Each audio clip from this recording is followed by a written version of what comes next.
Halo semuanya, hari ini saya akan menyampaikan materi tentang presentasi karya ilmiah. Jadi ketika kita sudah menulis sebuah karya ilmiah, kita juga perlu mempresentasikannya. Ketika memang kita dalam posisi sedang ingin memaparkan hasil penelitian kita atau sedang menghadapi sebuah konferensi, gitu ya. Tetapi presentasi di sini sifatnya materi yang akan saya sampaikan sifatnya memang tidak terbatas hanya di sebuah karya ilmiah saja, tetapi akan saya tekankan di banyak karya ilmiah, gitu ya.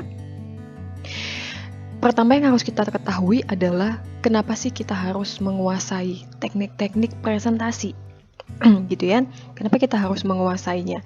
Yang pertama adalah kita tidak sadar bahwa kesuksesan apa yang kita kerjakan ternyata berawal dari seorang yang good speaker, gitu ya. Contoh, seorang marketer ketika dia sedang memarketingkan propertinya atau mobil yang dia jual atau apapun yang lain itu. Ketika dia bisa mempresentasikan barang yang dia jual, kemungkinan besar berpeluangnya untuk dia terjual itu jauh lebih besar ketimbang orang-orang yang memang dia itu tidak menguasai produknya. Untuk berbicara di depan umum pun, bahkan di depan orang lain ataukah pelanggan atau customer baru, itu juga agak susah gitu ya. Bisa jadi orang akan, gimana sih ini sales tapi kok bicaranya susah menjelaskan gitu ya. Jadi bisa dikatakan bahwa banyak orang aktivitas ataupun pekerjaannya itu sukses berawal dari gaya bicara yang baik, gitu ya. Yang kedua, tuntutan zaman. Zaman sekarang memaksa orang untuk lebih banyak berkomunikasi. Mau virtual, mau tatap muka. Orang sudah tidak bisa lagi hidup hanya dengan gadgetnya sendiri. Kenapa? Orang yang hidup dengan gadgetnya sendiri, dia akan ketinggalan banyak sekali informasi.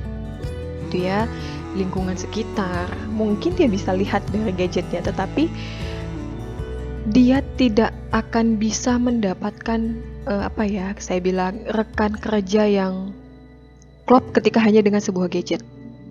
Itu ya. Yang ketiga adalah tuntutan profesi. Tuntutan profesi ini banyak sekali yang menuntut kita harus bisa berbicara di depan umum, harus terbiasa menjadi seorang presenter, gitu ya. Jadi ini bukan mau mahasiswa, mau dosen, mau siapapun itu, kalian harus berpresentasi. Contoh, ketika kalian sedang mencari kerja, sedang diwawancara, kalian mempresentasikan diri kalian. Betul ya? Berarti tuntutan profesi juga, apapun itu profesinya, semua menuntut kita untuk bisa melakukan aktivitas presentasi dengan baik. Yang keempat, saya katakan bahwa kegiatan di kampus menuntut memang untuk melakukan presentasi. Tugas-tugas dari dosen, lalu hasil karya ilmiah, skripsi, lalu misalnya lagi memaparkan hasil magangnya, gitu ya. Semuanya membutuhkan presentasi dan kita harus menguasai teknik presentasi. Di sini akan saya bahas beberapa teknik presentasi yang saya bilang ya ini sederhana sifatnya. Tetapi ketika kita bisa memahaminya dan mempraktekannya, saya rasa ini akan cukup berhasil. Gitu ya. Nah, kita akan masuk dulu presentasi itu apa. Nah, presentasi itu sebenarnya sebuah alat juga, alat komunikasi.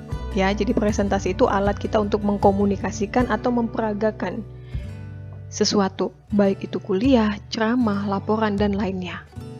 Jadi jangan salah, presentasi itu juga sebenarnya alat komunikasi.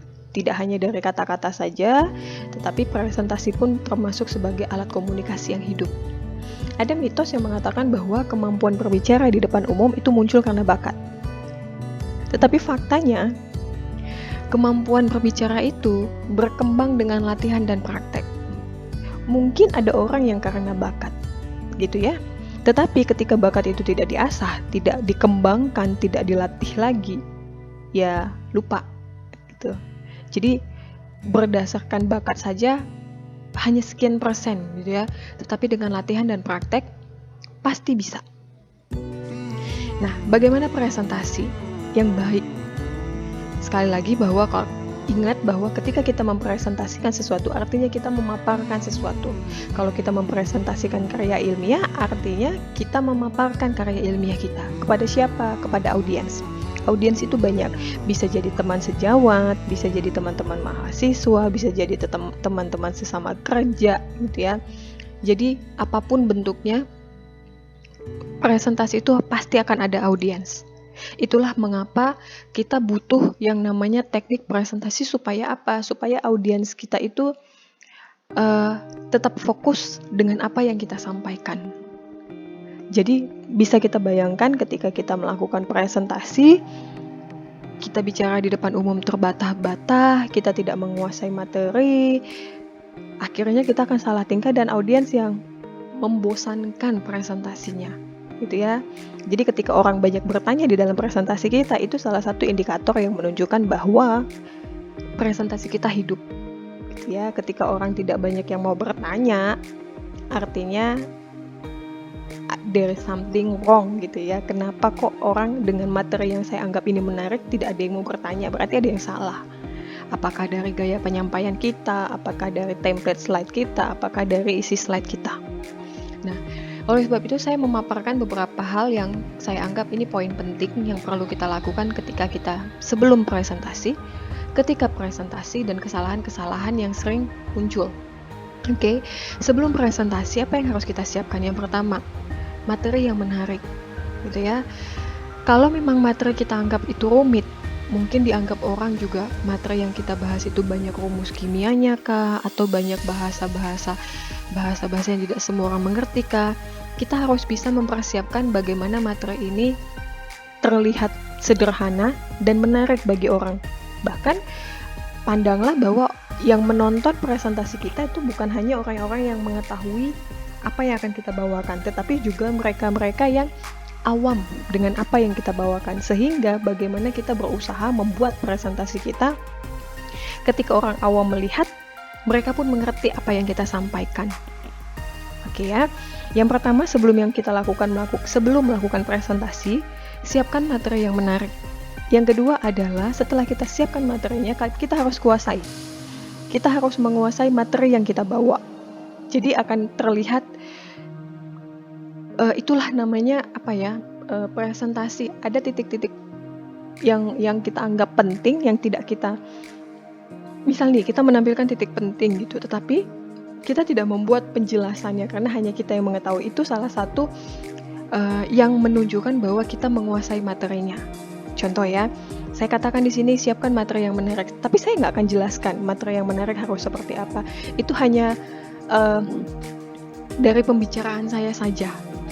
Tetapi ketika saya membuat sebuah siapkan materi yang menarik, lalu saya tambahin kalimatnya, orang akan, aduh ini terlalu banyak, yang ada namanya membaca slide.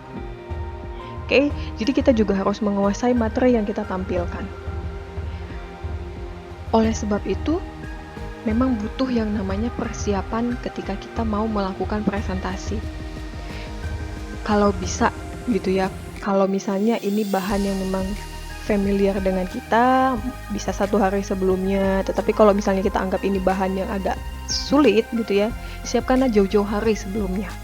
Supaya apa? Ketika kita buka presentasi, kita sendiri mendengarkan, membaca presentasi kita, akan muncul, oh ini maksudnya apa ya? Nanti kalau ditanya ini seperti apa ya? Jadi kita bisa sudah menebak kemungkinan audiens itu akan bertanya apa. Yang ketiga adalah kita harus tahu audiens kita siapa. Apakah orang yang sesuai dengan bidang kita? Apakah mereka-mereka yang ada di atas kita, yang jauh lebih tahu? Nah, kita harus tahu. Kenapa? Karena cara kita menyampaikan pun itu akan dinilai oleh audiens kita. Balik lagi, apakah kita menguasainya atau tidak? Mungkin orang awam akan melihat, wah, ketika kita membawakan sesuatu itu dengan bagus, orang lain hanya akan melihat yang tidak mengerti ya. Mereka akan melihat, wah keren nih, bagus ya cara presentasinya, bagus ya slide-nya, menarik ya. Tetapi berdasarkan bahan sendiri, kalau kita mengatakan sedikit aja ada kesalahan, mereka nggak akan tahu, gitu ya. Beda halnya dengan ketika audiens kita ada orang-orang yang memang pakar di bidangnya. Nah, itu yang kita harus tahu dulu, siapa audiens kita. Yang kedua, ketika kita melakukan proses presentasi, apa saja yang harus kita lakukan? Yang pertama adalah lokasinya. Kita harus tahu lokasi kita seperti apa. Apakah memungkinkan kita untuk bergerak? Apakah memungkinkan kita hanya harus di depan laptop? Apakah memungkinkan kita untuk berjalan ke sana ke sini gitu ya. Jadi kita harus kuasai lokasinya. Yang kedua adalah body language. Body language ini udah pada tahu bahasa tubuhnya. Oke. Bahasa tubuh yang baik juga akan menunjukkan bahas gampangnya ya keeleganan seseorang melakukan presentasi gitu. Jadi mulai dari dia berbicara, menatap audiens, ketika presentasi tubuhnya tegak berdiri gitu ya, itu semuanya bahasa tubuh dan sangat mendukung aktivitas presentasinya. Yang ketiga adalah berinteraksi dengan audiens. Jangan lupa bahwa kita presentasi ada audiens. Berinteraksi dengan audiens dalam artian seperti ini. Ketika misalnya kita lihat ada audiens yang kita kan melihat audiens ya. Ketika kita melihat ada audiens yang mukanya mungkin kayaknya kita baca kayaknya bingung. Nah, kita bisa katakan apakah ada yang ingin ditanyakan dari presentasi saya sampai sekarang, sampai di saat ini, apakah ada yang ingin ditanyakan ataukah ada yang ingin saya perjelas? Nah, silakan berinteraksi dengan audiens. Berinteraksi dengan audiens tidak hanya dengan menanyakan gitu ya, tatap muka, tersenyum. Ketika kita berbicara kita fokus ke seseorang lalu berganti lagi ke orang yang lain, kita akan menganggap audiens itu ada dan audiens itu memperhatikan kita. Itu juga adalah salah satu aktivitas berinteraksi dengan audiens. Jadi berinteraksi itu tidak hanya dengan ini ya, dengan mempertanyakan gitu ya ketika dia sedang bingung. Dengan bertatap muka, tersenyum pun itu namanya interaksi. Artinya audiens merasa dia anggap ada di situ. Dan yang terakhir adalah ketika lagi presentasi jangan lupa sampaikan kesimpulan presentasi Anda. Apa kesimpulan akhirnya? Misalnya presentasinya memaparkan karya ilmiah, mungkin ya itu ada kesimpulan gitu ya. Tetapi misalnya kalian sedang bukan sebuah karya ilmiah, tetapi memaparkan sebuah benda, memamerkan, menginformasikan atau mempresentasikan sebuah karya. Kalian harus memberikan kesimpulan apa sih sebenarnya inti presentasi kalian ini. Apakah ingin mengajak orang untuk membelinya, apakah ingin mengajak orang untuk melakukannya, apakah ini hanya sekedar untuk menginformasikannya. Jadi kesimpulannya juga harus jelas. Nah, ada beberapa kesalahan yang sering dilakukan ketika sedang melakukan presentasi. Yang pertama adalah gak jarang tulisannya itu tidak terlihat. Jadi terkadang memang kita melihat bahwa kayaknya ini tulisannya sudah cukup buat kita.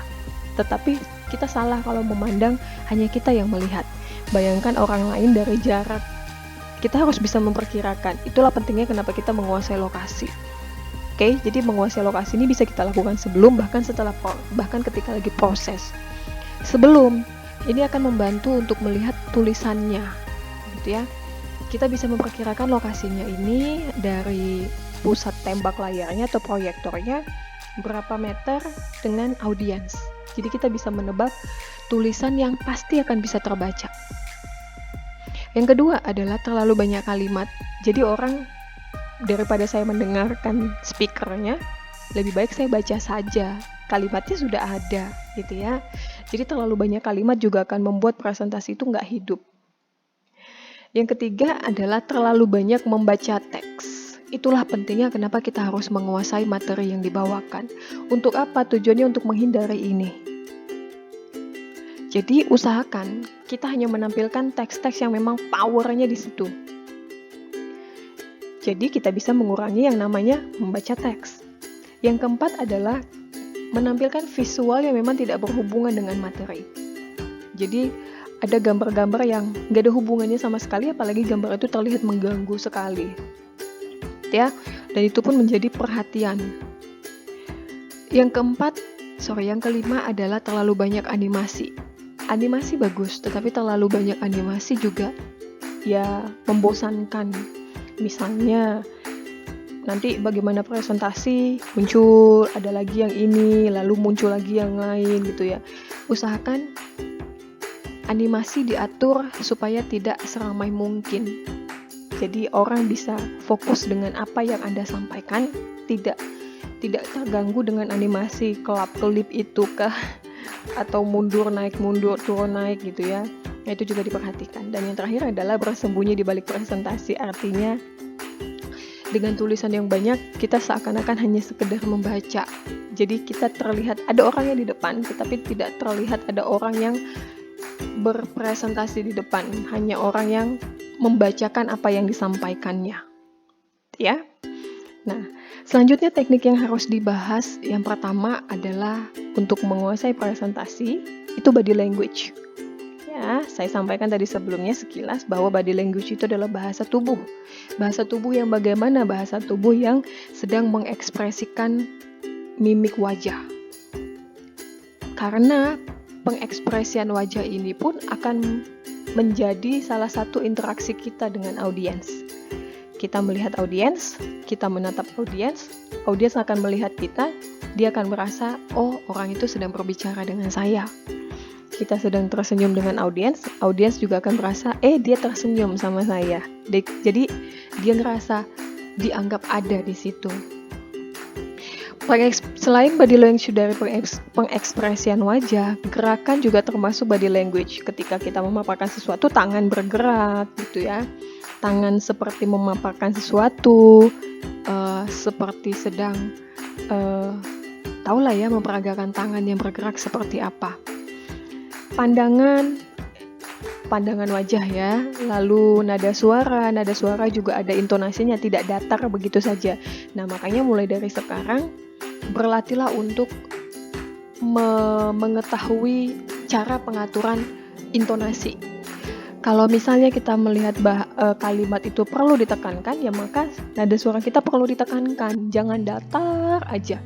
Karena kalau datar aja, orang akan merasa seperti membaca. Kita kalau membaca kan datar ya, gitu loh. Jadi usahakan nada suara ini juga ada tekanannya, ada intonasinya, ada diperlambatnya, ada yang dipercepat. Ya. Lalu selanjutnya adalah postur untuk mengirim dan menerima pesan tanpa kata atau komunikasi verbalnya. Oke.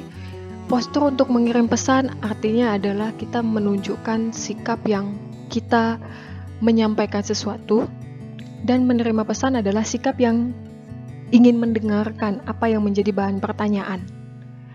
Jadi, misal nih, saya pernah melihat orang yang sedang mempresentasikan sebuah karya ilmiah, skripsinya, ada orang yang sedang bertanya, dan orang itu adalah orang yang termasuk lebih tinggi gitu ya, dibandingkan si presenternya. Tetapi presenternya tanpa permisi, tanpa mengatakan maaf gitu ya, dia minum dan orang lain itu sedang bertanya. Jadi ketika dia meminta untuk bertanya, ada orang yang bertanya, di tengah pertanyaan dia minum. Nah, itu kan akan dianggap orang ini, walaupun tidak terucapkan ya, orang ini seperti tidak menghormati orang yang sedang bertanya. Nah, itu tolong dihindari.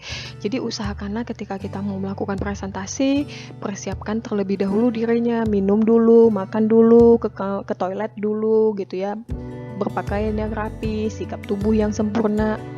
Nah, itu akan membantu kita untuk menunjukkan bahwa kita mengapresiasi pertanyaan setiap orang. Oke, jadi saya simpulkan kembali bahwa apa yang perlu diperhatikan dalam body language, pandangan mata, gerakan tangan, hindari garuk-garuk kepala, lakukanlah tersenyum, serta tekankan suara, intonasinya. Next, selain teknik body language, apalagi yang perlu dibahas, yaitu komunikasi. Komunikasi ini adalah alat yang paling efektif untuk mempresentasikan, karena tanpa komunikasi ya orang nggak akan ngerti apa yang mau kita bahas. Okay. Nah, komunikasi itu sebenarnya bisa, jadi ketika kita mau presentasi, kita harus membangun sebuah komunikasi yang efektif. Ya, komunikasi yang efektif itu di sini saya katakan bahwa tidak hanya dengan berbicara yang jelas saja. Salah satunya iya, ketika kita bicaranya jelas, vokalnya jelas, gitu ya, orang lain akan mengerti apa yang kita sampaikan. Pilihan kata yang kita pilihkan itu tepat, tetapi bukan hanya itu saja. Ya, dengan kita berinteraksi pun itu namanya juga komunikasi yang secara tidak terucapkan gitu ya, verbal. Oke. Memberikan perhatian itu juga termasuk sebuah komunikasi yang efektif. Jadi berulang kali dikatakan bahwa memberikan perhatian itu termasuk komunikasi yang efektif. Jadi mulai dari sekarang ketika kita sudah mengetahui bahwa dengan saya memperhatikan audiens, saya melakukan interaksi mata, tersenyum dengan audiens, itu salah satu komunikasi saya yang membantu komunikasi saya, ya. Yang ketiga tekniknya adalah toolsnya, yaitu PowerPoint. Oke. Saya tekan di sini bahwa kita harus menguasai materi presentasi. Karena seperti dari bahasanya PowerPoint, artinya poin-poin yang memang punya kekuatan di situ gitu loh. Kita hanya menampilkan poin-poin yang kuat di situ ya, yang kuat untuk terhadap apa yang akan kita presentasikan. Apa yang bisa kita gunakan dari PowerPoint ini? Yang pertama adalah template-nya atau desainnya. Kuasai ini bisa dibilang sebenarnya tergantung kreativitas ya. Mau presentasi dengan template yang seperti apa sebenarnya tergantung kreativitas seseorang. Contoh, saya pakai template yang ada bunga-bunganya gitu ya. Itu tergantung dengan kreativitas seseorang. Tetapi saya mengusahakan apa yang saya tampilkan di template saya itu tidak mengganggu sama sekali. Ini ada bunganya yang keluar tapi tidak mengganggu tulisan yang saya pakai. Ya, jadi gunakanlah template-template yang menarik, semenarik mungkin, tetapi dalam artian yang tidak berlebihan. Nah, untuk melihat menarik atau tidaknya, kita bisa bertanya dengan orang sekitar kita, apakah itu teman, apakah itu orang yang sebidang dengan kita gitu ya. Kita bisa tanya, gimana sih template yang kita pakai sekarang, cocok nggak gitu ya, menarik nggak gitu. Nah, template yang sesuai harus dipilih gitu ya. Template yang dipilih adalah sesuai dengan materi kita. Jangan kita mempresentasikan tentang teknologi tetapi template-nya gambarnya tentang buku-buku diary atau tentang anak-anak. Nah, agak nggak masuk ya gitu. Jadi usahakan template yang kita gunakan itu sesuai dengan topik ataupun materi yang kita bawakan. Lalu gunakan template yang menarik perhatian serta tambahkanlah animasi. Yang kedua, kita bisa menggunakan chart, oke? Bisa diagram, grafik untuk membantu kita menampilkan data-data kita yang banyak. Bahkan bisa kita menggunakan tabel.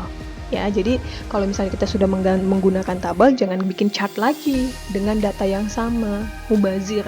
Kalau mau tabel, pilihlah tabel. Kalau mau chart, ya pilihlah chart. Nah, untuk pemilihan chart atau tabel ini kita bisa sesuaikan dengan data kita. Kalau seandainya kita lihat ini lebih menarik, kita tampilkan dengan diagram pie gitu ya, ya kita akan pakai itu. Misalnya kita lihat ini kayaknya lebih baik karena datanya banyak gitu ya, usahakan tabel saja. Jadi kalau namanya grafik diagram itu batas datanya itu tertentu, jangan yang sampai angka-angkanya terlalu kecil sekali gitu ya. Jadi diagram itu terpotongnya banyak sekali gitu. Jadi kalau misalnya datanya banyak, gunakanlah tabel. Tetapi kalau datanya tidak banyak, kita bisa menggunakan diagram ataupun grafik. Yang ketiga, yang perlu kita perhatikan ketika kita membuat PowerPoint untuk presentasi itu adalah simbol ataupun equation. Gunakanlah simbol-simbol yang memang bisa terbaca. Ya, karena kan di PowerPoint juga ada fiturnya insert simbol ataupun equation-nya. Jadi kalau ada formula matematisnya, gunakanlah equation dari si PowerPoint. Kalau bisa, jangan copy paste dengan simbol yang memang kita pakai di Word. Kenapa? Karena memang ketika kita tarik simbol dari Word, kita masukkan ke PowerPoint, bisa jadi nanti simbolnya akan berubah. Jadi gunakan atau tulis kembali simbol yang ada di PowerPoint. Dan perhatikan jenis tulisannya. Ya, jangan terlalu kecil juga. Apalagi yang kalau berhubungan dengan rumus-rumus kimia gitu ya. NH3, 3-nya itu harusnya di bawah gitu kan, karena ada itu jadi elektronnya H gitu ya. Jadi usahakan 3-nya benar, jangan 3-nya nanti agak menjauh gitu ya. Jadi perhatikan simbol-simbol seperti itu. Nah, tadi saya sudah membahas tentang menggunakan chart ataupun tabel. Terkadang ini adalah hal yang termasuk penting gitu ya. Di dalam presentasi pun kita bisa melakukan visualisasi dengan bagan. Oke, bagan yang seperti apa? Di luar tabel, di luar diagram, kita bisa menampilkan contoh yang seperti ini. Prosesnya sudah 87%. Nah, saya akan bikin sebuah lingkaran yang menunjukkan angka 87%. Atau misalnya 1 dari 10 orang atau 1 dari 10 sampel. Nah, saya bikin seperti ini. Gambarnya bukan orang karena saya bicaranya sampel, sampelnya mungkin benda, ya gambar bendanya gitu ya. Jadi, dengan visualisasi yang seperti ini kita akan membuat data yang terlihat rumit itu dan yang padat itu menjadi lebih sederhana dan membantu orang untuk memahami data Anda. Ya, jadi visualisasi itu pun juga penting. Tidak hanya harus menggunakan tabel saja, tidak hanya harus menggunakan diagram saja, apapun bentuknya bisa. Tetapi kita setlah itu dengan visualisasi yang terlihat lebih bagus dan menarik. Dan yang pasti harus sesuai dengan data yang akan kita tampilkan. Selanjutnya, dalam presentasi menggunakan PowerPoint, kita juga bisa menggunakan video. Video bisa kita gunakan ketika kita mau memaparkan materi kita ini lebih detail. Tetapi jangan video semua ya, maksudnya begini. Ada, misalnya saya sedang melakukan percobaan gitu. Bagaimana saya menjalankan percobaan itu, mulai dari bahannya apa saja, teknik proses penuangannya, titrasinya, atau misalnya distilasinya, itu bisa saya gunakan dengan video. Jadi video juga akan membuat orang untuk melihat apa yang Anda presentasikan. Selain video, kita juga bisa menampilkan hyperlink dokumen. Jadi kalau misalnya datanya terlalu banyak, misalnya ya, kita cara perhitungannya mau seperti apa, kita tampilkan, atau grafiknya seperti apa mau kita tampilkan. Misalnya PowerPoint kita nggak cukup, kita bisa hyperlink dengan dokumen. Di fitur PowerPoint juga memang tersedia kan hyperlink dengan dokumen gitu ya. Jadi mau menunjukkan lampirannya, kita bisa tampilkan apakah Excel, Word, itu bisa kita tampilkan. Jadi ketika kita klik dokumennya, linknya, dia akan muncul, oh ini loh, tinggal kita zoom dan kita sampaikan ke orang. Nah, selanjutnya, ketika kita sedang presentasi pun, kita bisa memanfaatkan fitur presentasi yang namanya tampilan presenter. Jadi kan ada ya fiturnya kalau kita klik kanannya gitu, tampilannya tampilan presenter. Jadi kita punya, misalnya kita mau menghindari pegang catatan gitu ya, tampilan presenter ini untuk menghindari kita punya catatan, pegang catatan, tapi kita tampilkan kalau kita buat presentasi kan ada add note ya, note-nya inilah yang kita baca.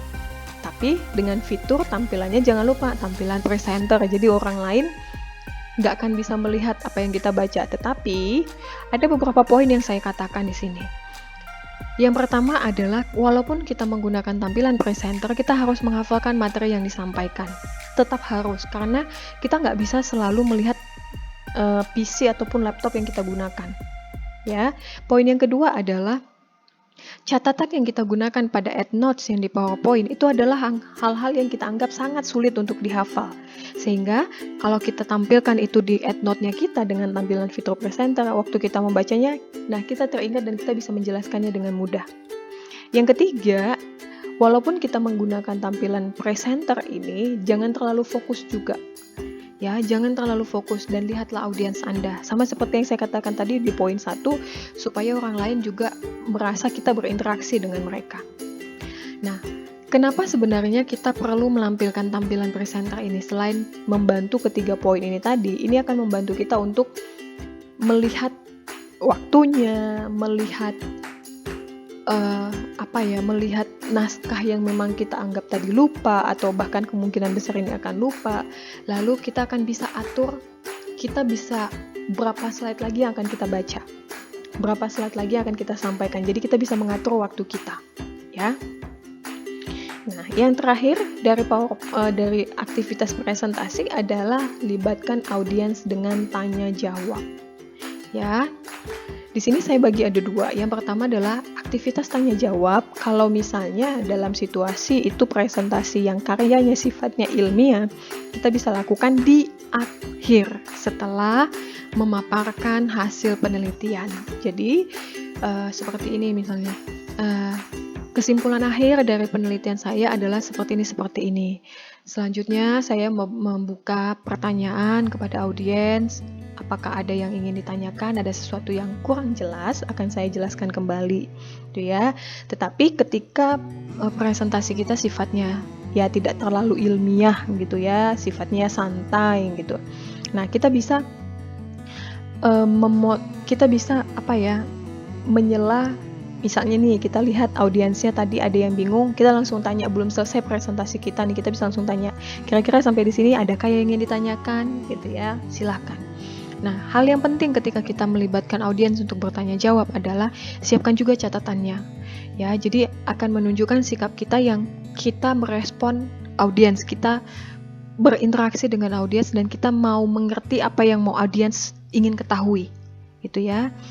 Satu lagi, jangan pernah kita memotong pertanyaan audiens. Gitu ya, lagi audiens berkata-kata, kita udah tahu nih jawabannya, langsung kita sebutkan. Jangan tunggulah audiens selesai berbicara, nah lalu kita sampaikan. Jadi ketika presentasi pun harus tahan diri gitu ya. Kayak ini saya udah tahu nih jawabannya nih. Nah, kita harus tahan diri dulu. Jangan langsung jawab padahal orang lain masih bertanya. Itu namanya kita nggak menghargai orang dan terlihat tidak serius gitu loh. Terlihat orang ini ya tidak beretika lah kalau saya katakan. Yang terakhir adalah jangan lupa, sekalipun presentasinya bersifat santai, apalagi presentasinya yang sifatnya sangat formal, lakukan latihan presentasi sendiri di depan kaca atau Anda rekam lalu Anda dengarkan kembali ya. Silahkan direkam, tanyakan dengan orang sekitar pendapat Anda mengenai presentasi saya, lalu misalnya kita harus terima juga masukan mereka terhadap presentasi itu, dan kita harus mengerti apa yang mereka mau, menurut mereka apa yang harus ditambahkan, dan menurut mereka apa yang harus dikurangi ya. Jadi latihan itu penting. Dan terakhir dari saya adalah buatlah audiens terpukau dengan presentasi Anda ya. Jadi buat orang lain teringat bahwa wah, keren nih presentasi ini, dia jadi diingat terus. Dengan apa? Kuasai teknik body language-nya, kuasai teknik komunikasinya, serta kuasai materi yang dibawakan. Oke, sampai di sini materi yang bisa saya sampaikan. Sebelumnya saya ucapkan terima kasih.